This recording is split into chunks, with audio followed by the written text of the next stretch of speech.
คณะผู้แทนลาวเข้าร่วมสัมมนาการพัฒนาและป้องกันภัยพิบัติจากการขุดค้นเกลือโพแทสสนับสนุนข่าวโดยเป๊ปซี่คณะผู้แทนลาวได้เข้าร่วมงานสัมมนาเกี่ยวกับนโยบายการพัฒนาและการป้องกันภัยพิบัติจากการขุดค้นเกลือโพแทสที่จัดขึ้นในวันที่27กุมภาพันธ์2026อยู่นครสิงห์ตาวแขวงซานตุ้งสป.จีนเป็นเกียรติกล่าวเปิดกล่องประชุมโดยท่านนางหานฟางหรู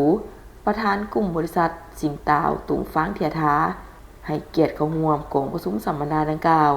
มีท่านมาลัยทองกลุ่มมสิทธิ์รัฐมนตรีกระทรวงอุตสาหกรรมและการค้าสปป.ลาวท่านไสสนะโคตรภูธรเลขาคณะบริหารงานพรรคแขวงขมวนมีบริษัทเสสวนหุยหยวนตะปุ๋ยโพแทสจำกัดและบริษัทลาวค่ายหยวนโบเฮจำกัด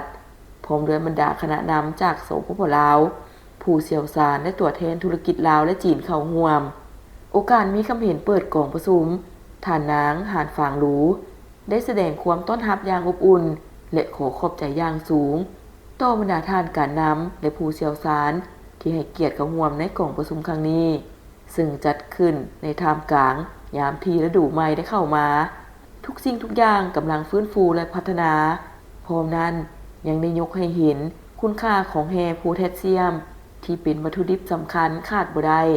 สำหรับการพัฒนากสิกรรมสมัยใหม่และการยกระดับอุตสาหกรรมเคมีซึ่งเป็นการผลักดันให้อุตสาหกรรมแฮโพแทสเซียมพัฒนาไปสู่ความปลอดภัยมีประสิทธิผลเป็นมิตรต่อสิ่งแวดล้อมพร้อมเดียวกันนั้นยังได้ร่วมรับชมวิดีโอซึ่งแสดงให้เห็นถึงผลสำเร็จที่โดดเด่นของกลุ่มบริษัทสิงห์ตาวตุงฟางเทียถาในขุมเขตเทคโนโลยีและนวัตกรรมทั้งรับฟังการนำเสนอบทเรียนเกี่ยวกับยุทธศาสตร์ความปลอดภัยในการป้องกันภัยพิบัติจากการขุดค้นเกลือโพแทสที่นำเสนอโดยหัวหน้าวิศวกรของสถาบันจงหลานซางฮัวเทคโนโลยีวิศวกรรมจำกัดจากนั้นก็ได้เข้าร่วมดำเนินการสัมมนาภายใต้หัวข้อนโยบายการพัฒนา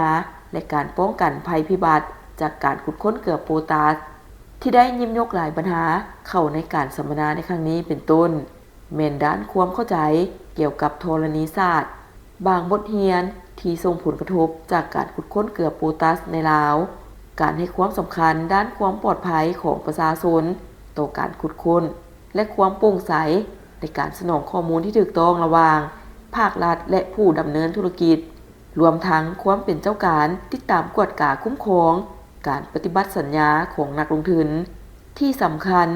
แม่นปัญหาควรคำนึงถึงความปลอดภัยชีวิตและทรัพย์สินต้องมาก่อนเศรษฐกิจภายหลังสำเร็จกล่องประชุมดังกล่าวแล้วในตอนบ่ายของวันเดียวกันยังได้เคลื่อนไหวทัศนะเยี่ยมยามโรงงานอุตสาหกรรมเหล็กของกลุ่มบริษัทสิงห์ตาวตุงฟางเทียถาที่นครสิงห์ตาวแขวงซานตุ้งตืมอีก Make lunch better. Ooh, Pepsi. Make it super, mega, extra spicy.